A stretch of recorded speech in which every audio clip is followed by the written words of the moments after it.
Hello, hello mga kapatid. Magandang umaga sa inyo. Alas 5:57 ng madaling araw sa Pilipinas. Kamusta ang buhay-buhay? Matulog po ba kayo kanina? And probably ang iba sa inyo ay hirap matulog. Iba naman mabilis makatulog, makasanda lang yung likod, tulog kagad. Hindi ba't napakabuti ng Lord sa atin? Ano man ang ating sitwasyon, nakita nyo, di ba? At nararanasan natin na God is good. Napakabuti ng Diyos sa atin. Kulang ho yung ating panahon para magpasalamat, magpuri sa kabutihan ng Lord sa ating mga buhay.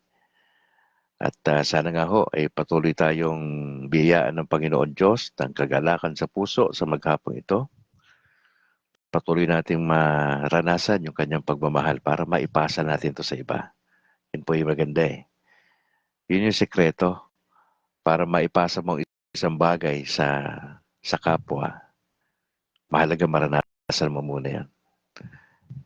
Minsan hindi sapat yung impormasyon na gusto mong ipahatid sa kapwa kundi naranasan ko na ba ito? Na importante po yun mga kapatid. Kung meron tayong ganong karanasan sa ating mga buhay. Opo. Kaya napakabuti ng Lord. Pasalamat tayo lagi dahil ang ating Panginoon Diyos ay naandyan. Oo. Yun. Magandang umaga kapatid. Ayos. Nakatulog ka ba kapatid? Nakatulog ka naman? Ayos naman. Nakatulog naman po. Mukhang 3 oras ng Pero tulog mo may allergy kasi ako. Inaatake ako ng allergy ko kaya Okay. mm. Sige. Alright mga kapatid, tayo po ay magsisimula na. Andito na ang ating partner, si kapatid na Apple. Kumusta kaibigan? Ikaw ay nasa programa. Nakabrad kasama si Brad Calix at si Sister Apple. Ang kabrad po ay para sa Catholic community sa loob at sa labas ng bansa. Layunin nitong alalayan, palakasin at gabayan ng isang Katolikong Pinoy na mas maging malalim pa sa pagkakilala kay Jesus at sa mga aral ng Simbahang Katolika. Sinusubukan din ho natin sa biyaya ng Diyos na balansehin ang ating kaisipan, damdamin at ang paggawa ng mabuti sa ating kapwa. Kaya't halina't makinig at tuklasin ang turo na simbahang itinatag ng ating Panginoong Yesukristo. Ngayon po ay araw ng Biyernes, 17 sa buwan ng Enero 2025. At ngayon po nandito si kapatid Apple para pagunahan tayo sa pananalangin at sa pagbanggit na rin ng Saint of the Day kung meron man. Good morning kapatid na Apple. Good morning, kabrad, at sa lahat ng ating mga live viewers on Facebook. We will start. Let us put ourselves in the holy presence of God. In the name of the Father, and of the Son, and of the Holy Spirit. Amen. The Angelus, the angel of the Lord, declared unto Mary. And she conceives by the power of the Holy Spirit. Hail Mary, full of grace, the Lord is with thee. Blessed art thou amongst women, and blessed is the fruit of thy womb, Jesus. Holy Mary, Mother of God, pray for us sinners, now and at the hour of our death. Amen. Behold, the handmaid of the Lord. May it be done to me according to your word. Hail Mary, full of grace, the Lord is with thee. Blessed art thou amongst women, and blessed is the fruit of thy womb, Jesus. Holy Mary, Mother of God, pray for us sinners, now and at the hour of our death. Amen. And the Word was made flesh. And dwelt among us. Hail Mary, full of grace, the Lord is with thee. Blessed art thou amongst women, and blessed is the fruit of thy womb, Jesus. Holy Mary, Mother of God, pray for us sinners, now and at the hour of our death. Amen. Pray for us, O Holy Mother of God, that we may be made worthy of the promises of Christ. Let us pray. Pour forth, we beseech you, O Lord, thy grace into our hearts, that we, to whom the incarnation of Christ your Son was made known with the message of an angel, made by his passion and cross, be brought to the glory of his resurrection, through the same Christ our Lord. Amen. Amen. Glory be to the Father, and to the Son, and to the Holy Spirit. As it was in the beginning, is now, and ever shall be, world without end. Amen. Let us proceed to the saint of the day. Today is January 17, Friday of the first week in Ordinary Time, 2025. Today, the Church celebrates the memorial of Saint Anthony, the Abbot. The life of Saint Anthony Abbot will remind many people of Saint Francis of Assisi. At 20, Anthony was so moved by the gospel message, "Go sell what you have and give it to the poor," that he actually did just that with his large inheritance. He is different from Francis in that most of Anthony's life was spent in solitude. He saw the world completely covered with snares, and gave the Church and the world the witness of solitary asceticism, great personal mortification and prayer. But no saint is antisocial, and Anthony drew many people to him for spiritual healing and guidance. At the age of 54, he responded to many requests and found a sort of monastery of scattered cells. Again, like Francis, he had great fear of stately buildings and well-laden tables.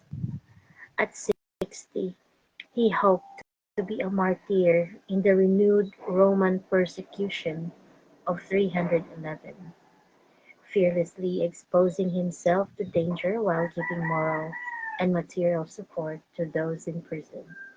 At 88, he was fighting the Arian heresy, that massive trauma from which it took the Church centuries to recover. The mule kicking over the altar denied the divinity of Christ. Anthony is associated in with art with a T-shaped cross, a pig and a book. The pig and the cross are symbols of his valiant warfare with the devil. The cross, his constant means of power over evil spirits. The pig, a symbol of devil himself. The book recalls his preference for the book of nature over the printed word. Anthony died in solitude at the age of 105.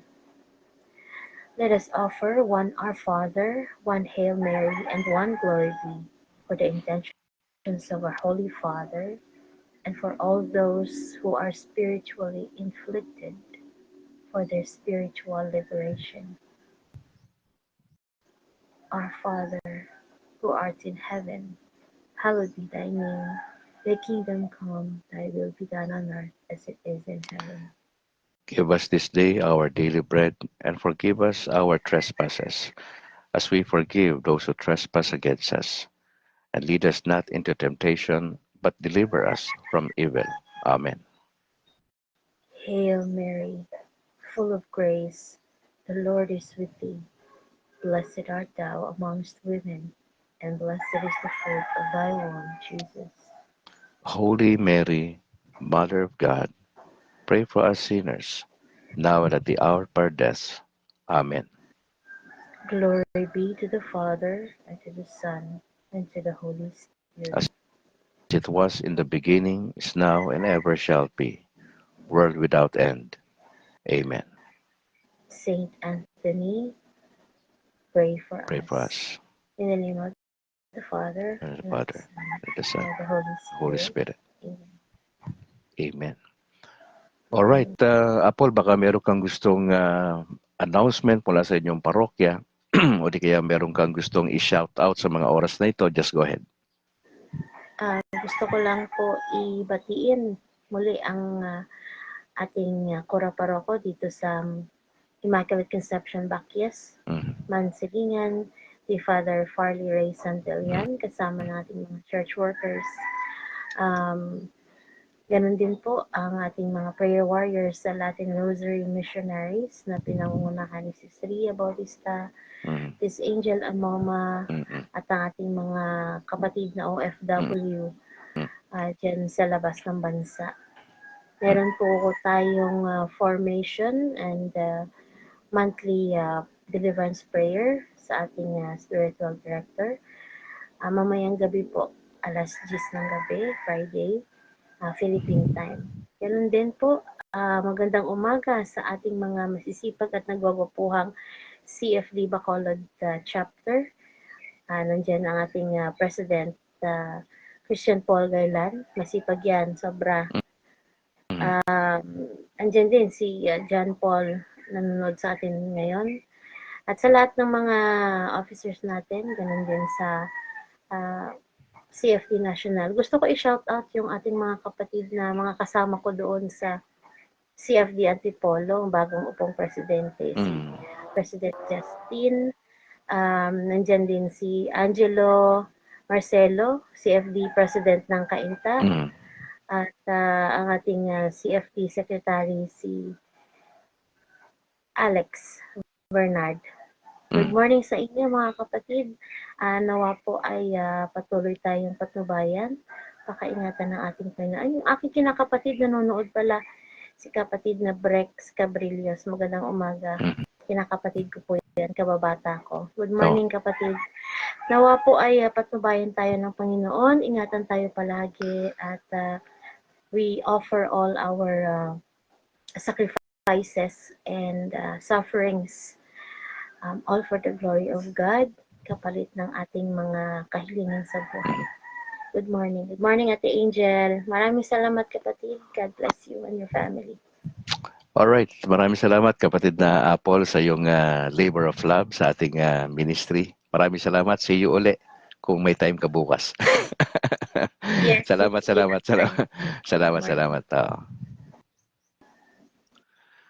Alright, nakasama natin Sister Apple at siya po ay regular na nakasama natin from Monday to Friday. At Lord willing, bukas ay kung available siya ay siyempre, maaari siya mag-join. Magandang umaga po sa ating nakasama ngayon, si Maruha C. Abier, magandang umaga po. John Paul Ruby, Meli Galabin, Dicky Kabantugan, magandang umaga po. Si kapatid na Angel Amoma, salamat. Sino pa ba yung mga nasa taas? Luciano Torrente, magandang umaga po, kapatid.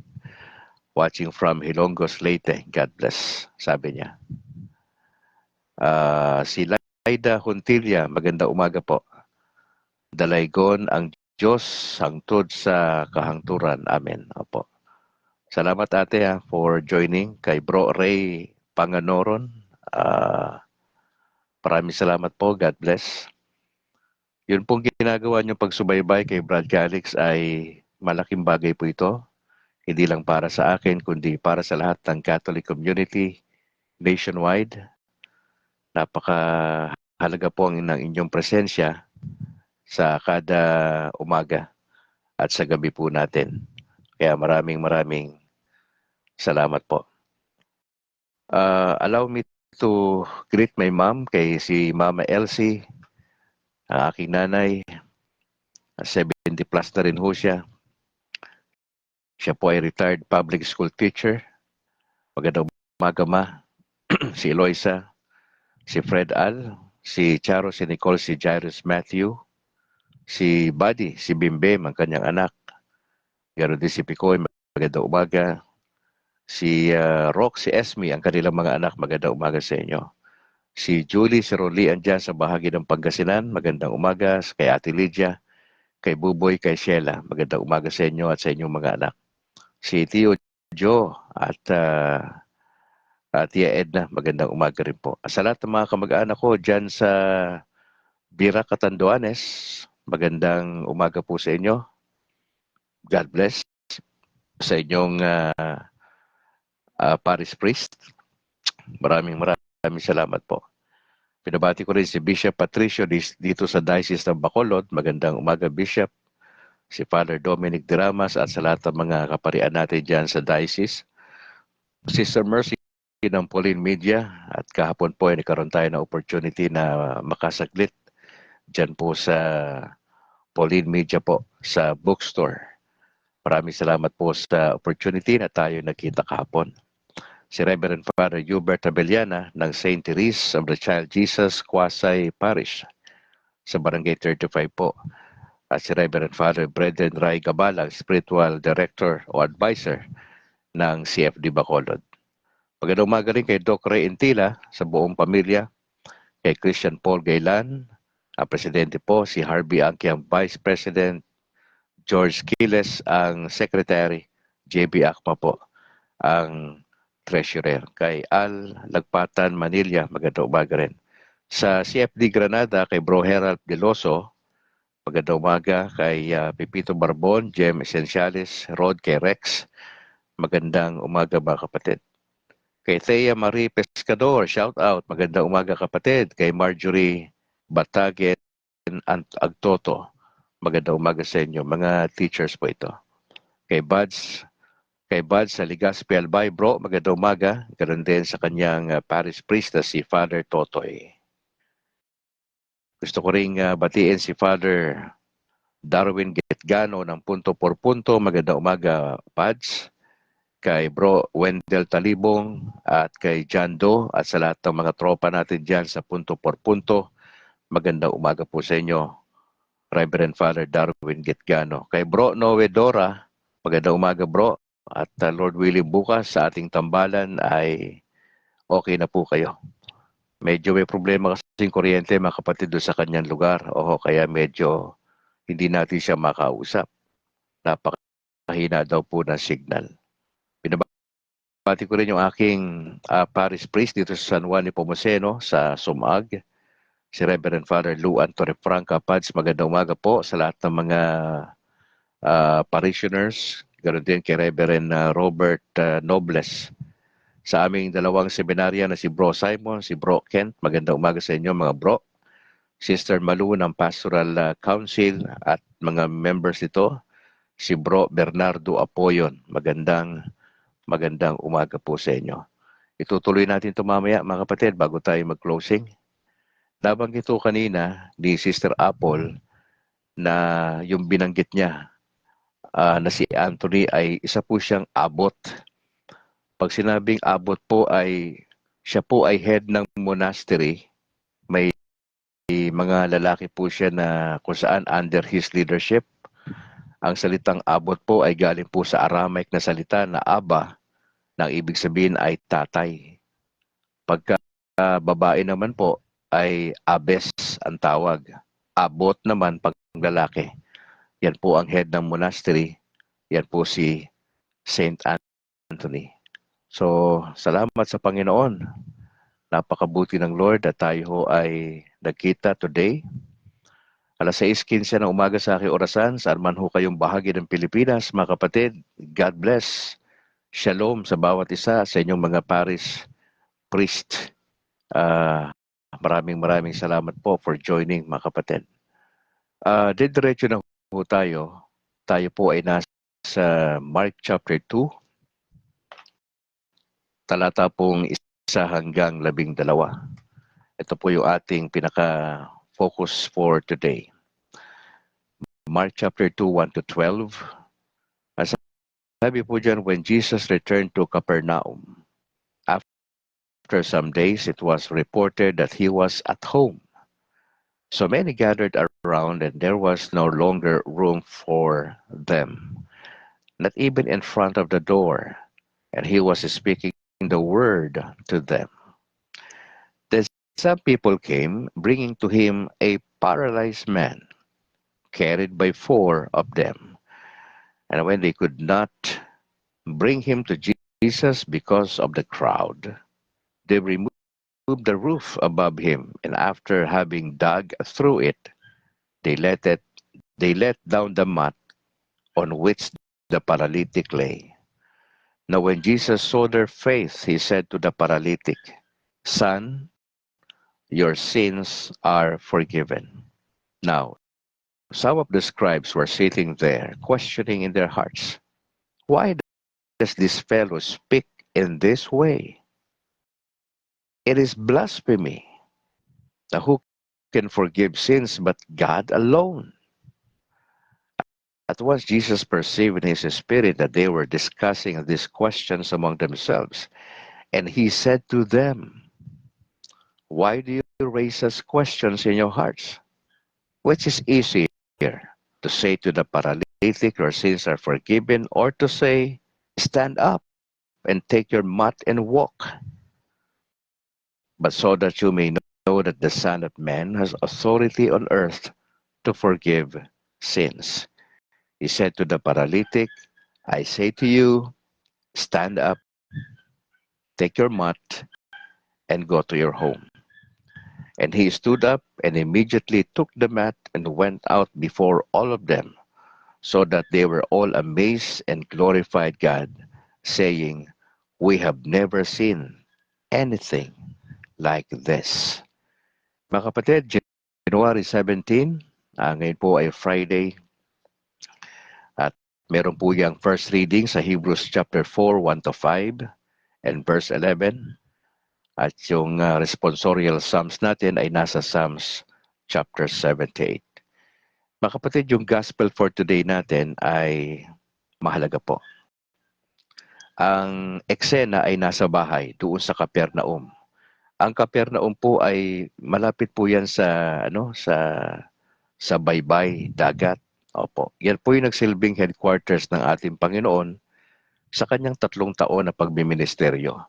3 ho ang pinaka-major na ginawa ng Lord na siya'y nasa lupa. Siya po ay nagturo, siya po ay nangaral, at siya po ay nagpagaling. Yung 3 na yan ay ginawa niya simultaneous yan, sabay-sabay. At maraming nakinabang na mga Hudyo sa kanyang panahon. Sa 3 taon na kanyang pagmiministeryo, meron po siyang 12 alagad. Now, pansinin nyo, yung eksena nasa bahay. Napakaraming tao po. Halos walang mapaglagyang lugar ang ating Panginoon. At habang nagsasalita ang Lord sa kanila, sa mga tao, wala po eksaktong bilang according kay Evangelist Mark kung ilang piraso yung tao na naandun sa loob at sa labas ng bahay. Pero meron po doong nagdala ng isang may kapansanan na lalaki na paralitiko, yung hindi makagalaw.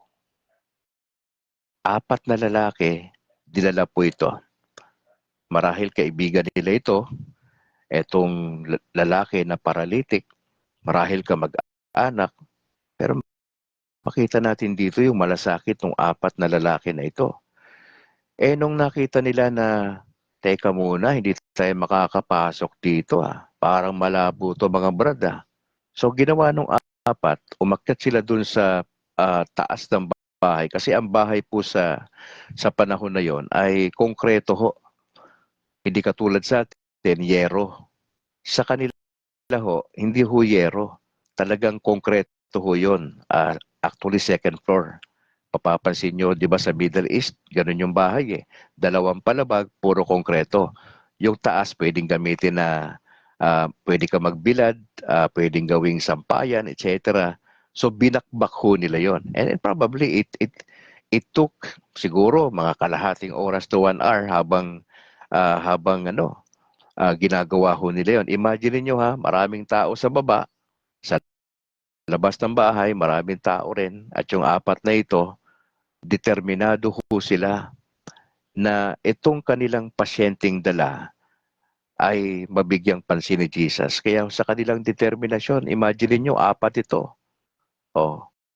Pinagtulong-tulungan po nila na bakbakin yung taas, at para lang ho doon yung kanilang pasyente. Di ba? 4 sila, imagine mo yan. Binakbak nila, tapos dahan-dahan nilang binaba yung pasyente nila. Siguro kung ikaw nandun sa eksena, pambira to mga to Ba makadisgrasya to di ba? Kung nandun ka, di ba, yung kisame, binabakbak ano kaya ang damdamin mo kung ikaw nandun? Baka siguro masama loob mo kasi bakit gano'n, di sila makapag-antay. Eh, parang walang iniwan pa nagbabayad ka ng kuryente, may mga number eh. Nainip ata itong apat na to eh. Kaya gumawa sila ng paraan, mga kapatid. Ngayon, ang maganda ho rito, nakita ng Panginoon yung pananampalataya. Hindi nagalit si Jesus pansinin mo. Nung binabakbak, hindi siya lumabas, sinabi, tigil nyo nga yan, pambira kayo, wala naman kayong karerespeto, daming nauna sa inyo eh. Wala siyang ganon. Alam ng Lord na ano nangyayari na binabakbak yung ibabaw eh. Sinisira po eh. Pero ang mas tinignan ng Lord, hindi yung kanilang pagiging agresibo. Hindi siya nagalit sa Jesus, kundi nakita ni Jesus yung pananampalataya ng apat na lalaki. Pansinin niyo, may dala silang paralitik. Baka barkada nila yon, baka tatay nila yon, hindi naman binanggit ni Mark. Pero ang point dito, yung pananampalataya. When Jesus saw their faith, di ba? Ang sabi ng Panginoon, sabi niya doon sa paralitik, Son, your sins are forgiven. Ilagay mo yung sarili mo na doon ka, isa ka sa apat na nagdala sa paralitik. Dami-daming tao. Tapos, na-meet nyo na si Jesus finally. Ipagpalagay mo ikaw yung paralitik doon. Hopeless ka na. Wala na. Last resort mo na talaga si Jesus. At ang sinabi ng Lord sa'yo, Son, your sins are forgiven. Ano mararamdaman mo sa sinabi ng Lord? Ano yung dating sa'yo nung sinabi ng Panginoon, Anak, pinapatawad na ang mga kasalanan mo? Na pwede nating sabihin na ang resulta ng kanyang karamdaman ay kasalanan. Pero hindi sa lahat ng pagkakataon. Pansinin mo mga kapatid, pinatawad na ang mga kasalanan mo. Hindi lang iisa ang kasalanang nagawa ng paralitik na ito. Hindi naman binanggit ni Mark kung ano-anong mga kasalanan. Pero ang idea dito, etong si Jesus ay nagpapatawad ng kasalanan. Mga kapatid, that's why when we go to the priest sa ating confession, sinasabi mo yung laman ng puso mo, yung kasalanang nagawa mo. Again, pwede ka namang hindi magsabi ng totoo doon sa isang banda o di kaya kalahati lang sabihin mo. Hindi nakikita ng pare yung puso natin eh. Pero yung intention mong lumapit sa pare, yung intention mo, alam ng Lord. Pwede mong ikubli sa pare yung totoong nangyari. Pwede mong i-sugarcoat yung mga sasabihin mo eh. Pwede mong i-edit yun eh. Pero hindi ka pwede mag-edit sa Diyos. Alam ng Lord, pupunta ka doon. Alam ng Lord kung anong ginawa mong kasalanan. Pero ang point, every time we go to the priest, pagka nasabi na natin yung kasalanan natin at sasabihin ng pare, ito ang gawin mo. Pag ginawa mo na yon, paglabas mo ng simbahan, nare-release yung no? The mere fact na pinatawad ka na, may kapayapaan. Kaya I encourage you mga kapatid, regularly po, gawin natin ito na punta tayo sa pare, humingi tayo ng tawad. At kung ano yung sasabihin ng pare, gawin po natin yon. At sana yung kasalanang nagagawa natin, hindi ho pa ulit-ulit, hindi ho ba? Lalo na kung yan ay mortal sin. Alam ko naman siguro sinasabi ko. Yung venial sin talagang paulit-ulit ho yun. Okay? Pero yung mortal sin, mabigat ho yun. Huwag nating isipin na total may confession naman gagawin ko tong madalas. Tapos nakaplano ka pa, nakalista pa yan. Okay. Wag po. Hindi po yun ang disenyo ng confession po. Makita natin dito mga kapatid, paralyzed man, lalaki, may 4 na kaibigan. Yung 4 na kaibigan nito, may pananampalataya sila. Naggagaling yung kanilang pasyente. Kasi kung wala silang pananampalataya, masyado rin siguro silang busy, may kanya-kanya silang pamilya, ba't nila dadalhin pa yung tropa nila na paralytic to? Baka pabayaan na lang nila to. Total, may kanya-kanya tayong buhay. Pero hindi eh. Nandun yung concern, yung malasakit, yung 4 na lalaki. Gumawa ng paraan. Gusto nilang ma-meet si Jesus kasi naniniwala sila na may gagawin si Lord sa kanilang kaibigan. Son, your sins are forgiven. Ngayon, doon sa bahay na yon mga kapatid, iba-ibang klaseng tao, iba-ibang lugar. At merong nakasingit doon na religious na tao na ang tawag sa kanya ay scribes. Alam po ba ninyo pag sinabing scribe, sila po yung nag-i-interpret ng salita ng Diyos. Magagaling sila sa kautusan. Mga abogado ho sila. Pagdating sa kautusan, alam na alam nila ang pasikot-sikot. Ngayon, ano po yung nangyari dito? Anong eksena rito? Nakaupo po sabi ni Mark Eto mga scribes nito ay nakaupo. At nagsimula silang magtanong sa kanilang puso. Ang sabi nila, why does this fellow speak in this way? Kasi distansya lang Naririnig nila yung sinabi ni Jesus Naririnig nila. Ang sabi ng mga eskriba, bakit ganito magsalita tong tao na to? Blasphemy to Mga kapatid, yung blasphemy po noong unang panahon, pag nagawa po ng tao yan, pinapatay po Stone to death po yan ang parusa sa blasphemy.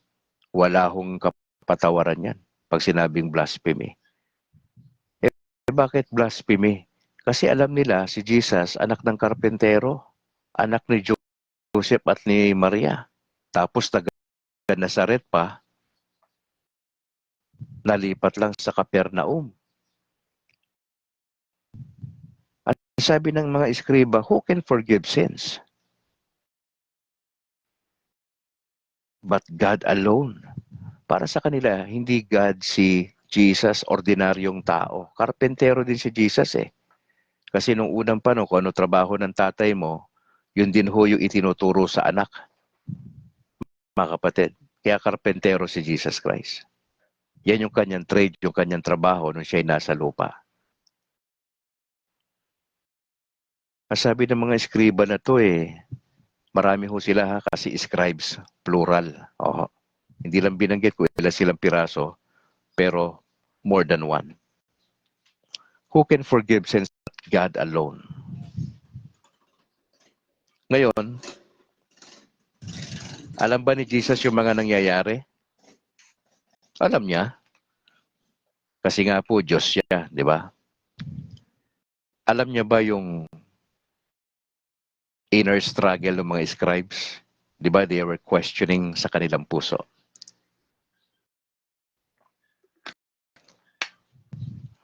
Ano sabi ng Lord sa kanila? Why do you raise questions among yourselves? Questions in your hearts. Yan ang unang tanong. Bakit kayo nagtatanong sa puso ninyo? Tapos nagtanong pa si Jesus, ano ba yung mas madaling gawin? Nasabihin mo sa paralytic na ito na ang kasalanan mo ay pinatawad na? O di kaya sabihin mo tumayo ka, kunin mo yung higaan mo at umalis ka? No, pansinin mo to, kapatid. Scribes ito, taong simbahan po to. Alam ang kautusan. Sila po yung mga abogado, mahusay sa kautusan. Nakita nila mismo on the spot yung ginagawa ng Panginoon. Nagdideklara siya na pinatawad niya yung taong paralitiko. Sabi niya, son, your sins are forgiven. Pasinin mo kapatid. At yung tanong ng Panginoon Diyos, bakit kayo nagtatanong sa inyong puso? Tila baga may pag-aalinlangan itong mga eskriba na ito. Kung ikaw ang iskriba at ito yung tanong sa iyo ng Panginoon Diyos, anong mararamdaman mo sa tanong? Kung ako ang iskriba, iniinsulto ko ni Jesus. Yun ang tingin ko doon. Yun ang tingin ko doon. Iniinsulto niya ako sa kanyang tanong. Mga kapatid, pansinin niyo yung dalawang tanong. Ang sabi ng Panginoon, ano ang mas madaling gawin? Pansinin mo yung tanong ha. Ano ang mas madaling gawin? Sabihin sa taong ito na pinapatawad ka na sa kasalanan? Hindi po nila kayang gawin yon. Eh, lalo na yung pangalawa, sinasabi ng Panginoon. Pansinin niyo yung tanong ha, ano ang mas madaling gawin? Ang kausap niya ay ang mga eskriba. Yung pangalawa, ang sabi niya, o sabihin mo sa paralitikong ito, tumayo ka, kunin mo yung higaan mo at umuwi ka na. Pansinin mo, mga kapatid, para sa mga eskriba, hindi nila kayang gawin yung dalawang bagay po na yon. Kasi limitado po sila. Ang alam nila, sa utak nila, salita ng Diyos. Pero hindi ito realidad sa kanila.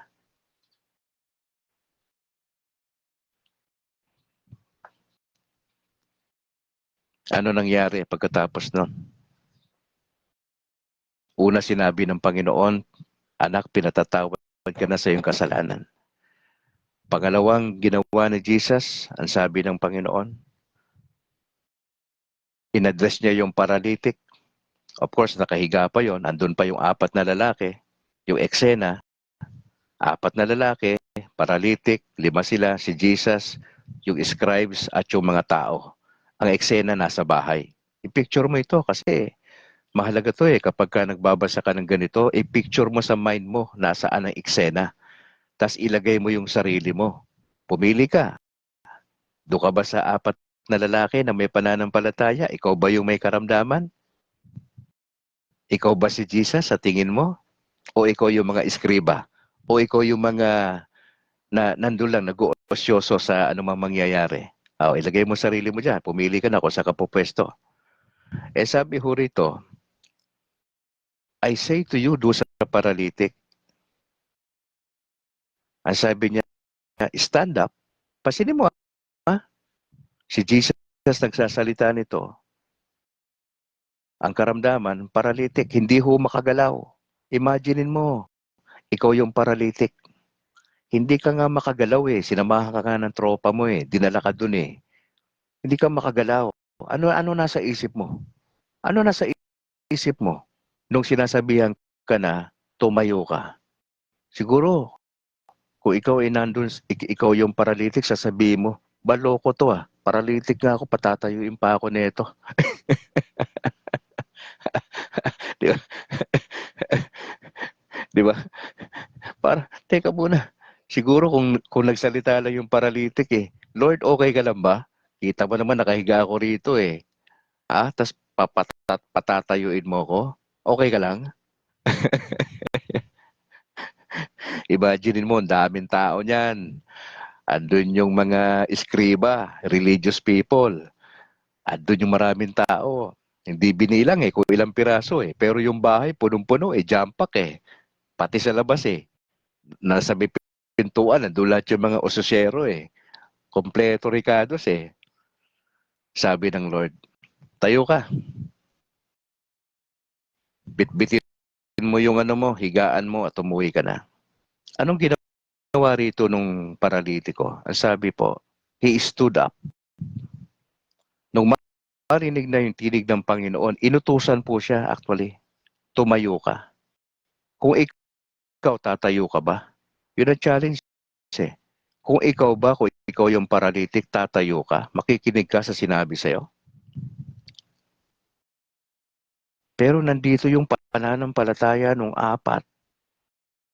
At naniniwala ko, hindi lang yung apat yung may pananampalataya. Kundi yung paralitiko mismo, meron siyang pananampalataya. Baka sinabi niya sa tropa niya, Tol, Ang tagal na ako may paralitiko. Nabalitaan ko si Jesus. Naandun siya sa Capernaum. Dali niyo ako doon, tol. Sige na, dali niyo ako doon. Kinumbinsi niya siguro tong apat na ito. At makikita mo may pananampalataya nung apat. At naniniwala ko na itong paralitiko na ito ay may pananampalataya. Bakit? Kasi kung wala siyang pananampalataya, hindi siya susunod sa sinabi ni Jesus.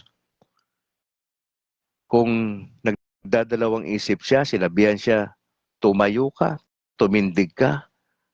Kung walang pananampalataya yung lalaking paralitiko, hindi siya susunod sa sinabi ni Jesus. Pero makita mo, sabi ni Mark, na evangelist, tumayo po yung lalaki and he stood up and immediately took the mat. Napapansin nyo sa gospel, yung salitang immediately, laging binabanggit yan. Now, makinig po kayo. Pag nababasa mo sa gospels, yung salitang immediately, importante yung salita yun. Kasi wala pong delay. Pag nagpapagaling si Jesus Christ, on the spot, instantly. Ganun lang. Ganun lang. Hindi yung mga nangyayaring healing crusade sa Pilipinas, sa iba-ibang bansa. Modus po yun eh. Yung ginagawa ng mga iba-ibang grupo sa Pilipinas, modus po yun. Hindi po totoong nagpapagaling eh. Modus po. Kalokohan lang. Gawa-gawa. Imbe-imbento. Kunyari, nasa wheelchair. Wala naman palang karamdaman yung nasa wheelchair. Scripted pala lahat. O, mantakin mo yan. Nung anong pakiramdam mo kung scripted lahat yun. Tapos sasabihin ng evangelist, pinapagaling kita sa pangalan ng Panginoon Diyos. Tapos tumayo ka. Tapos biglang tatayo. Ayun pala scripted na naloko na. Totoo ba yan, Brad Calix? Oo naman. Matagal po tayo nagpastor Marami tayong nakitang kalokohan ng mga simbahan Ng mga nagpapakilalang born again, nagpapakilalang full gospel. Pero puro kalokohan ang ginagawa nila. Mahilig silang mga krusada ng mga healing crusade. Pero hindi naman pala totoo. Ito totoo ito nangyari dito. Pinatawad ni Jesus yung kasalanan ng lalaki. Tapos pangalawa, sabi niya, tumayo ka. Tumayo ka. Tumayo yung lalaki. Tapos kinuha niya yung kanyang higaan. At siya po'y umalis na. Siguro nung apat na kaibigan niya, nauna na siyang umalis. Hindi man lang sila, ano kaya eksena nun? Nung tumayo siya, di ba? Siguro, tuwan-tuwa siya. Hindi na nga siya siguro nagpaalam kay Jesus At yung kanyang kaibigan na apat hindi niya na naasikaso Dumiretso na lang siya, lumabas na kasi sobrang tuwa niya Ang dami kasing tao Malay ba niya kung nasa na yung mga kaibigan niya? O baka yung mga kaibigan niyang apat, pinagmamasdan lang siya nang tumayo siya. Tapos napapakamot na lang yung ulo kasi iniwan sila. Maaaring ganun yung eksena mga kapatid Pero ang point dito, eto ang point dito mga kapatid. Ang Katoliko, in general ito pwede tayo magkasakit. Iba-ibang karamdaman. Hindi tayo immune sa sakit pisikal. Pwede tayong tamaan ng sakit. Pansinin nyo, even yung bishop, pare. Di ba minsan yung ikinamamatay nila karamdaman? Minsan disgrasya. Bakit?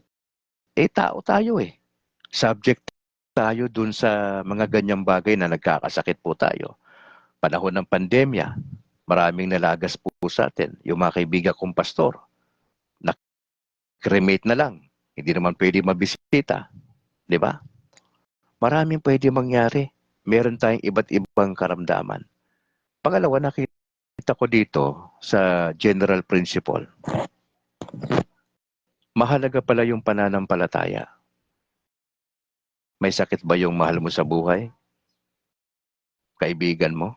Bakit mo siya pinagdadasal? Bakit ka lumalapit sa Lord? Kasi may pananampalataya ka na maari siyang gumaling. Pangatlo, nakita ko rito yung kahalagahan ng confession.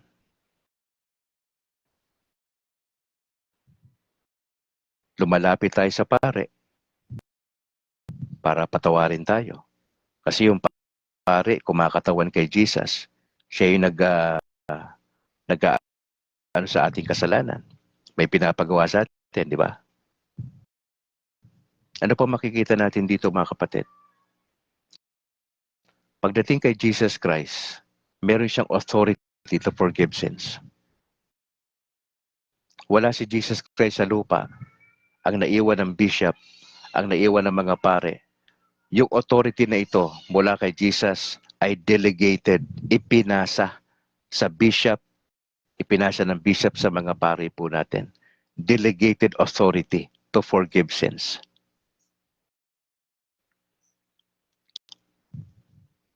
Makita natin dito mga kapatid, para sa mga eskriba na taong simbahan, pwede sila magtanong sa kanilang puso. Pero alam ng Lord ang puso. Hindi lang ng mga religious people, kundi tayo na mga layman. Bistado tayo ng Lord yung puso natin. May pananampalataya ba talaga tayo? Wala. Eto maghapon ba na ito, paano mag-ooperate ang buhay natin hanggang sa hapon, hanggang sa gabi? Bistado tayo ng ating Panginoon Diyos. Mga kapatid, yung nangyari sa paralytic, kung ako yung paralytic, pinagaling ako ng Panginoon, of course masaya ako. Of course masaya ako. Pero pansinin nyo yung response ng tao na nakakita. Yung 4 na lalaki, may pananampalataya. Yung mga eskriba, nagdududa sa Panginoon. Sabi nga nila, blasphemy. Hindi nila kinikilala si Jesus na Diyos.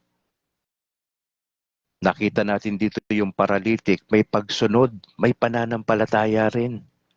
Pansinin mo dito, kapatid, ano ang naging response ng taong nagmamasid sa nangyayari? Ang sabi sa huling talata, ang sabi po doon, they were all amazed. Nagtataka sila, namamangha. Nakita nila yung eksenang nagpagaling si Jesus na isang paralytic na para sa mga crowd, wala nang pag-asa to, paralytic to eh. Pangalawa, matindi kasalanan nito kaya pinarusahan siya ng Diyos. Ganyan yung mindset ng tao nung unang panahon. Pag nagkakasakit ka, dahil sa kasalanan mong matindi, kaya nagkasakit. Ang sabi ng mga tao, they were all amazed and they glorified God. Yun po yung response ng tao nakakita. Yung mga miron, yung mga nakakita na sitwasyon. Ba, ibang klase to ah. At ang sabi po ng talata, wala pa kaming nakitang ganito. Sabi ng crowd, wala pa kaming nakitang ganitong eksena. As I close mga kapatid, etong kwento na ito,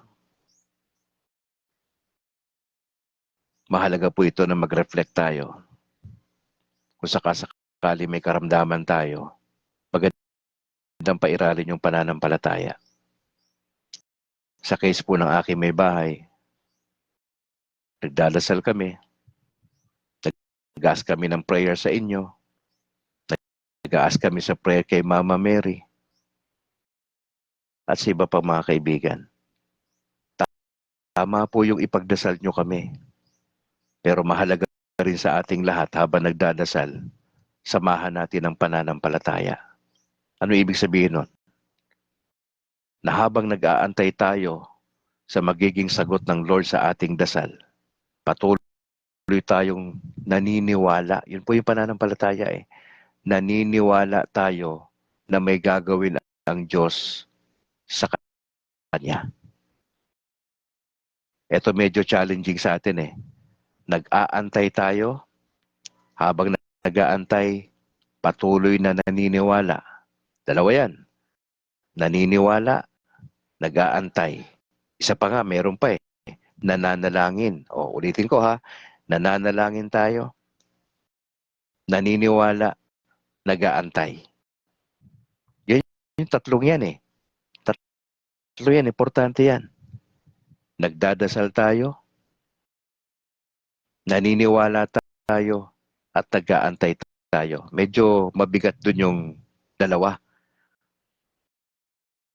Yung patuloy kang nag-aantay at nagtitiwala. Kasi kung 10 taon na yung karamdaman, baka sabihin mo, titigil ko na tong pagdadasal kasi parang wala namang nangyayari. Di ba? Pwede yun eh. Pwedeng isipin mo yun eh. Bilang Katoliko, di ba? Wala naman nangyayari. Tigil ko na tong dasal na to. Ay, hindi ho. Tinuturuan tayo ng Lord. Keep on praying. Dire-diretso lang.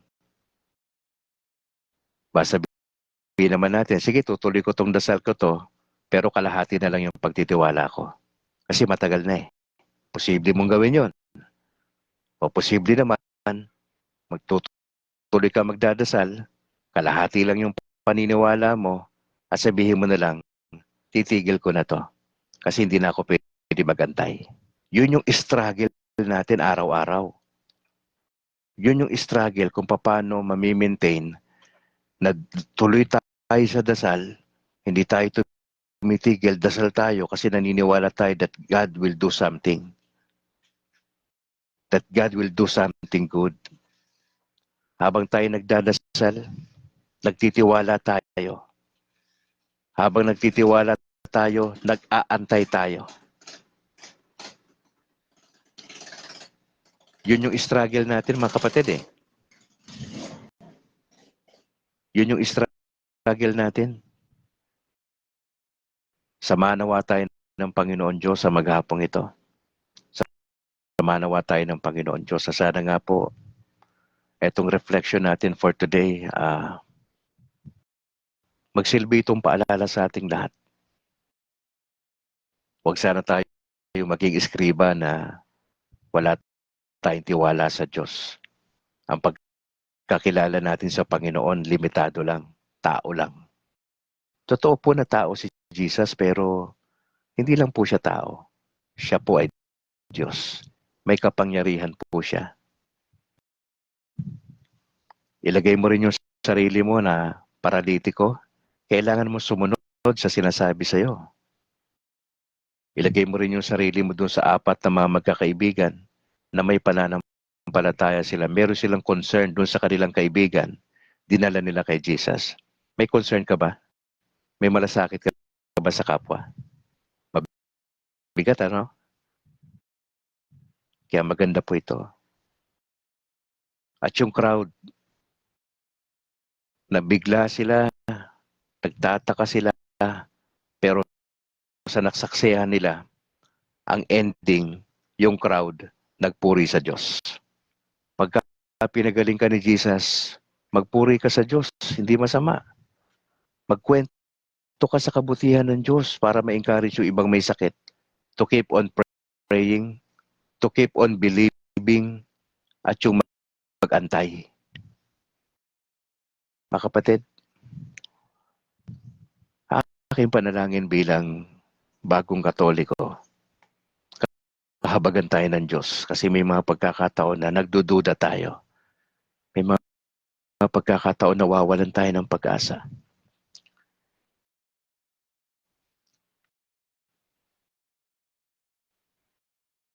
May mga pagkakataon na gusto nating tumigil magdasal.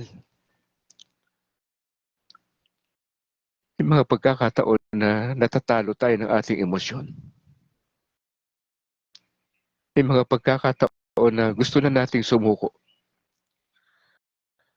Lalo na kung mahal mo sa buhay yung involved.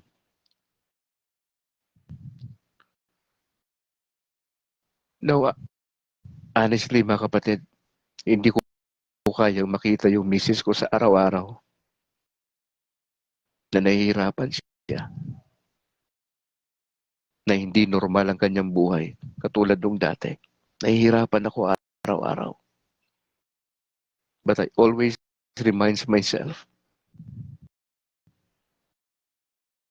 kailangan kong patuloy na magdasal kasama po ninyo.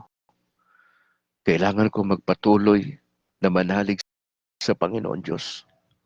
At kailangan kong patuloy na mag-antay. May mga pagkakataon na panghihinaan ako ng loob. May mga pagkakataon na gusto ko na tumigil magdasal. Pero I was reminded by the Lord, I have to continue. Kailangan ko magdire-diretso. Nahihirapan man yung damdamin ko. Pero ipinapasa Diyos ko na lang ang lahat.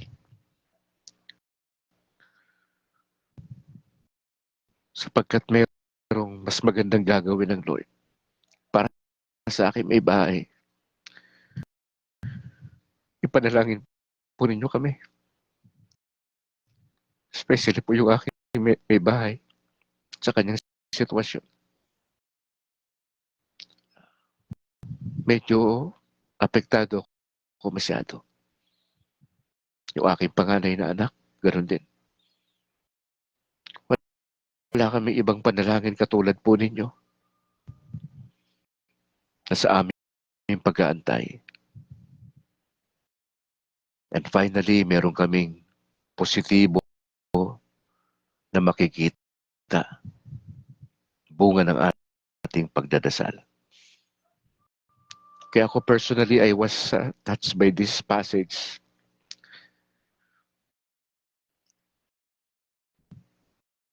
Pananampalataya. Ang kailangan po natin. Pagdadasal, pananalig. Dito nga, hindi mo nga nakita ritong nag-antay ng matagal. Kundi instantly ho, nakamit ng paralytic yung pagpapatawad sa kanyang kasalanan at yung pagpapagaling sa kanyang karamdaman. May naisulat nga po ko rito na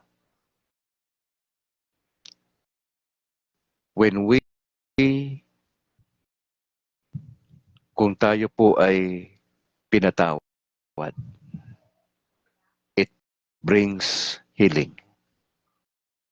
Or when we forgive someone, it brings healing. Hindi man physical, kundi yung paggaling spiritual, paggaling emotional. Pag marunong ka magpatawad sa isang tao, yung taong pinatawad mo, nakakaranas siya ng healing.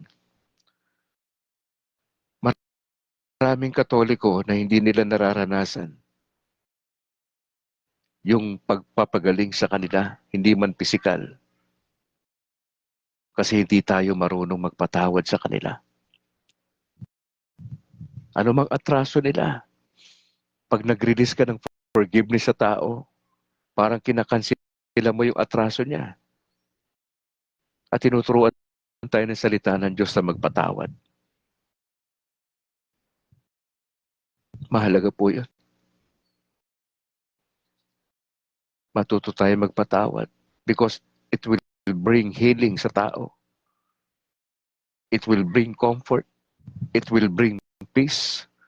Sasarap na ho yung tulog niya kasi pinatawad mo siya.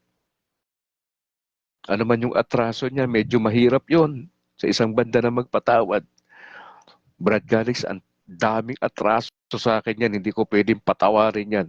Maski na mamatayan, hindi ko patatawarin yan. Kapatid, kasalanan yan. I-let go mo na.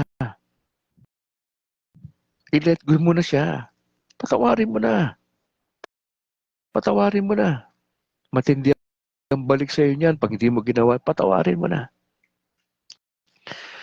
Mga kapatid, salamat sa Panginoon kasi nakikita ko yung paggalaw ng Diyos sa buhay ko, sa aking pamilya. Hindi po ako nagkamali na magkaroon ng public declaration last year, December 3 sa aking kaarawan. Na official kong niyayakap ang turo ng simbahang Katolika. Since then, January 17 na po ngayon, nakita ko yung kabutihan ng Diyos. Samahan niyo po ako sa spiritual journey ko sa pananampalatayang ito. At sana nga po patuloy nating maranasan yung paggalaw ng Diyos sa ating buhay. Alright, bago ako tuluyang magpaalam, ay gusto ko po sanang batiin ang ilan pa rito. Pasensya na ho kayo kapatid ha, kung hindi ko kayo mababanggit ang pangalan nyo sa screen. Opo, ako po yung humihingi ng paumanhin. Ang binalbagan servants of the Divine Mercy po, maraming salamat kay Bro Chubby Martin, si Bro Boots Uy, salamat. Sa elders po na sina Bro Pabs Gonzales, John Englis, sa All for Jesus Life Ministry po kay Bro Johnny Bigay, Willie Canseco, Joseph Benedicto. Sa PESMA Plus sa Israel, magandang umaga, tanghali o gabi mga kapatid. Kay Bro Romel Jerry Natalio, God bless.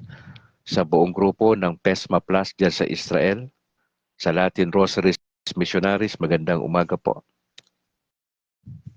Gusto ko lang i-acknowledge yung mga overseas natin na nakikinig sa ating broadcast. Si Sosimo Inojo Jr. dyan sa Ireland. Si kapatid na Angel Amoma dyan sa Japan, God bless. Alex Dugang sa Columbus, Ohio, USA. Elinita Billete dyan sa Greece. Rosa Tadeo sa Hong Kong. Roberto Galang sa Rome, Italy. Kay Ta Arnel Jawod Sigosyo sa Malaysia. Kay Usting Fabon Rubines Umpad sa Silici, Italy. Romel Parado sa Perugia, Italy. Arturo Pagarpatan sa Ghana, Africa. Magandang umaga po o tanghali dyan. Kay Rego Perocho sa Kuwait. Alan Janeta sa Hungary. James Walter Hibanada Topic sa Canada. Kay Enteng Narem sa Libya. Kay Enrique Cordero sa Singapore. Kay Ariel Berghis sa Canada. At sa inyo mga kapatid na nagsishare ng ating videos, maraming salamat po sa inyo. At yan po ay effort ninyo mga kapatid. At ako po ay nagpapasalamat. Announcement po mamayang gabi, alas 8 ng gabi mga kapatid sa ating Learn to Love series ay pag-uusapan na naman ho natin yung mahalagang bagay kung paano tayo mag-grow sa ating pananampalataya. Ipanalangin po ninyo kami sapagkat we're planning to get married ni Mrs. sa Simbahang Katoliko by February 15. Inaasikaso ko lang ho yung mga dokumento na isasabit namin sa parish at medyo ano lang ng konti yung aking baptismal kasi 1970 pa yon. Yung simbahan na kung saan ako nabinyagan, lahat daw ng records ay inilipat na sa Our Lady of Lourdes sa Quezon City. Kaya ho ipanalangin nyo na pagpunta ko ron sa Maynila next week ay maasikaso ko na po yon. Yun lang naman yung pinaka medyo hassle ng konti. Pero pagdasal ninyo, ang amin lang po ay yung wedding rite, no? Yun ang pinaka-importante. Yung sakramento ho, yung habol namin ni Mrs. It will be a simple wedding. At ipagdasal nyo po kami sa sitwasyon ng aking may bahay. At maraming salamat mga kapatid. If you would like to help the ministry, just let me know. Naka-post naman dyan yung aking kung saan kayo pwedeng tumulong mga kapatid. At well appreciated po yan. Maraming salamat mga kapatid. Marami tayong gustong mangyari sa ating broadcast. I'm planning to have a podcast liban dito. Nagdadasal din po tayo na magkaroon tayo ng pagbo-broadcast sa mga station po sa radyo dito sa Bacolod. At siyempre may mga gastos po yan at wala po akong capacity to do that. Ang akin ho ay i-challenge ho kayo na sumuporta sa gawain para mas lalawak pa ho yung ating coverage. Hindi lang tayo sa FB meron, sa YouTube. Pakisuportahan din ho yung ating YouTube channel na State of Grace TV at nagpapasalamat tayo kay Bro George sa pag-assist niya sa atin. Napakalaki ho ang kanyang tulong. Siya po yung responsible na gumagawa po niya, na nag-upload ng mga videos ni Brad Calix, yung ating daily reflections Monday to Sunday. Nandun po yan. Yung ibang pagbabalita ko na napansin ninyo ay naandun din nakalagay.